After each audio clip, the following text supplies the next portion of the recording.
Hello' guys জনাই আছোঁ এটা বিশেষ গুৰুত্বপূৰ্ণ খবৰ যে এড্ৰি অৰ্থাৎ আছাম ডাইৰেক্ট ৰিক্ৰুইটমেণ্ট এক্সামিনেশ্যনৰ যি গ্ৰেড 3ৰ যিটো পেপাৰ পৰীক্ষা অলৰেডি হৈ গ'ল হায়াৰ ছেকেণ্ডেৰী লেভেলৰ সেইবিলাকৰ পৰীক্ষাৰ যিবিলাক উত্তৰ বহি আছে সেইবিলাক কেনেকৈ চেকিং কৰা হৈছে আৰু এইবিলাকৰ চেকিং আচলতে আৰম্ভ হৈ গৈছে। গতিকে সেই হিচাপে আচলতে এই পৰীক্ষাৰ ৰিজাল্টসমূহ অতি সোনকালেই দিব চাগে।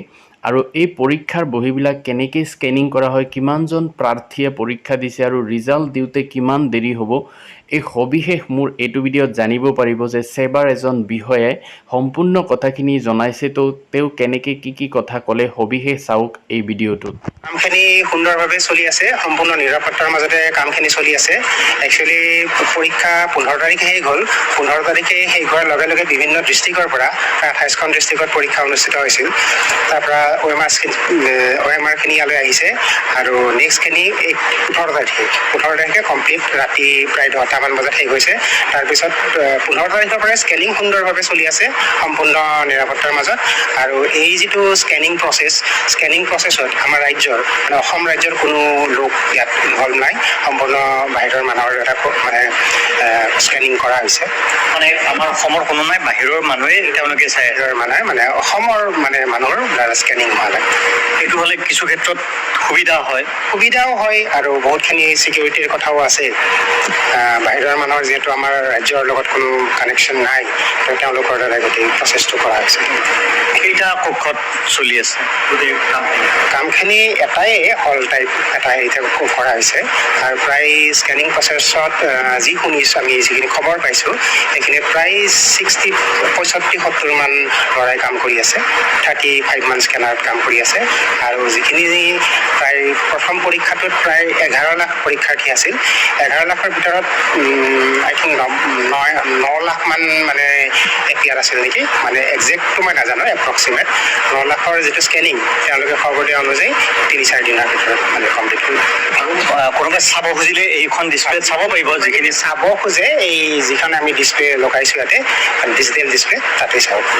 স্বচ্ছতা আৰু নিকাভাৱে যিটো চৰকাৰে কৈ আছে একেবাৰে স্বচ্ছতা আৰু নিকাভাৱে সম্পূৰ্ণ নিৰাপত্তাৰ মাজতে স্কেনিং প্ৰচেছ হৈছে। তাত কোনো দুবিধা নাই। দিনে ৰাতি কাম চলি আছে। দিনে ৰাতি কি, ৰাতিপুৱা 9টাৰ পৰা কাম আৰম্ভ হয়, প্ৰায় ৰাতি 10টামান বজালৈ হয়। সেৱাৰ কৰ্মচাৰীখিনিও যথেষ্ট কষ্ট হয়। সেৱাৰ কৰ্মচাৰীখিনি প্ৰথম দিনাৰ পৰা একদম OMR চিফ ডিষ্ট্ৰিক্টত দি অহাৰ পৰা ইয়াতে ৰিচিভ কৰি পেলাই স্কেনিং ৰুমত সোমাই দিয়ালৈ সেৱাৰ কৰ্মচাৰী দিনে নিশাই কাম কৰিছে। আৰু যিহেতু আৰু 3টা পৰীক্ষা আছে, সেইখিনিও আপোনালোক এনেকেই হ'ব। এটা 29 তাৰিখে নেক্সট লাষ্ট ৰবিবাৰটো এই মাহৰ, আৰু নেক্সটটো আছে আপোনাৰ অক্টোবৰৰ 27 তাৰিখ। এইখিনি নিয়াৰিকৈ হ'ব। আমাৰ সম্পূৰ্ণ আস্থা আছে, নিয়াৰিকৈ হ'ব চৰকাৰৰ। আমাৰ যিটো স্বচ্ছতা আৰু নিকাভাৱে চৰকাৰে অনুষ্ঠিত কৰিছে ইয়াৰ আগৰ পৰীক্ষাবিলাকত, বেলেগ বৰ্ডৰ বিষয়ববীয়া তেওঁলোকে আহি এইবাৰ চাই গৈছে নেকি যে অসমে কেনেকৈ পৰীক্ষা অনুষ্ঠিত কৰে, কি আৰ্হি বা কি ফৰ্মুলা ইউজ কৰে, চাই গৈছে? এইটো বহুত ডাঙৰ পৰীক্ষা অনুষ্ঠিত কৰিছে। এইটো এটা আমাৰ সেৱাৰ কাৰণে বহুত এটা ডাঙৰ কঠিন এটা টাস্ক আছিল। এইটো সুন্দৰভাৱে কৰিছে আমাৰ চেয়াৰমেন ছাৰ RC জৈন ছাৰৰ নেতৃত্বত।